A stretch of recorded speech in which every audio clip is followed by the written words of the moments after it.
तर आज मराठी भाषा दिवस या निमित्ताने आपण या ठिकाणी सर्व मराठी भाषिक एकमेकांना शुभेच्छा देत असतो. तर पाहूयात आपण मराठी भाषेचा इतिहास.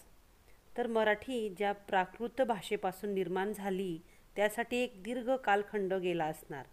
म्हणजे कोणता बरं? तर पाली, सौरसेनी, महाराष्ट्री वगैरे.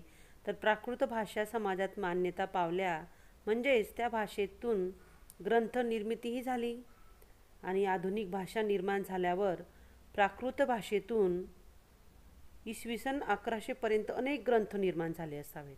तर निरनिराळ्या प्राकृत भाषेपासूनच पुढे मराठी भाषेची निर्मिती झाली. शैरसेनी भाषा बोलणारा राष्ट्रिक समाज आणि मागधी व महाराष्ट्री बोलणारा वैराष्ट्रिक समाज, आभीर समाज महाराष्ट्रात आले. तर त्यातूनच मराठी भाषा बोलली जाऊ लागली.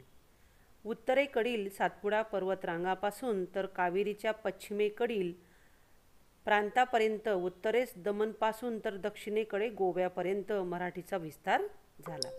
तर प्रामुख्याने भारताच्या दक्षिण भागात मराठी भाषा विकसित झाली. येथील सह्याद्री, सातपुड्यासारख्या डोंगररांगा व गड किल्ले, दऱ्याखोऱ्यांचा परिसर मराठी भाषा फुलत गेला. तर इसवी सन 500 ते 700 वर्षापासून पूर्व वैदिक संस्कृत, पाली, प्राकृत, अपभ्रंश या टप्प्यातून उत्क्रांत होत होत मराठी भाषेतील पहिले वाक्य श्रवणबेळगोळ येथील शिलालेखावर सापडले. तर हे वाक्य शके 983 मधील असून श्री चामुंडेराये करविले असे आहे. त्यानंतर मुकुंदराज व ज्ञानेश्वर हे सर्वसामान्य आद्य मराठी कवी मराठीची वैशिष्ट्ये तिच्या साधर्म्यासह मांडताना दिसतात. तर शके 1910 मधील मुकुंदराजांनी रचलेला विवेकसिंधू हा ग्रंथ मराठी भाषेतील पहिला ग्रंथ आहे.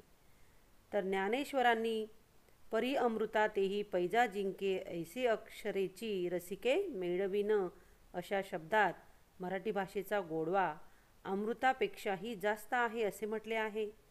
भगवद्गीता सर्वसामान्यांना समजावी यासाठी ज्ञानेश्वरी वा भावार्थ दीपिका या ग्रंथाचे लेखन मराठीत केले. त्याचप्रमाणे श्री चक्रधर स्वामींनी लिहिलेले लीळाचरित्र म्हणजेच मराठीतील पहिला मराठी पद्य सुरू झाले. चरित्र ग्रंथ लिहिला तर तेव्हापासून पद्यलेखनाची परंपरा सुरू झाली. तर महानुभाव पंथाचे संस्थापक श्री चक्रधर स्वामींनी लिहिलेल्या नादमाधुर्य गोडावा दिसून येतो. तर संत एकनाथांनी भागवत ग्रंथाची रचना करून मराठीतील खूप भर घातली. यातील बोलीभाषेशी जवळीक साधणारा शब्दसंग्रह, छोटी छोटी लयबद्ध वाक्य यामुळे 13व्या शतकातील मराठी भाषा आजच्या वाचकालाही तितकीशी आपलीशी वाटते.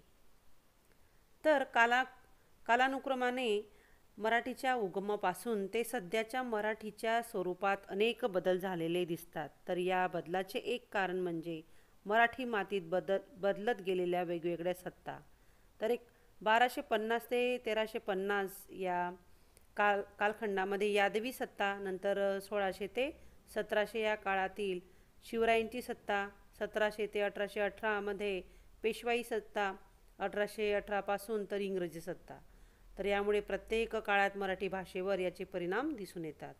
काळाप्रमाणेच स्थलानुसार मराठी भाषा ही बदलत गेली. त्यातूनच मुख्य मराठी, अहिराणी मराठी आणि मालवणी मराठी, वऱ्हाडी मराठी, कोल्हापुरी मराठी, मराठवाडी मराठी असे पोटप्रकार पडत गेले. तर अशा प्रकारे आपण या ठिकाणी मराठी भाषा कशी कशी प्रगत होत गेली आपण पाहिलेला आहे.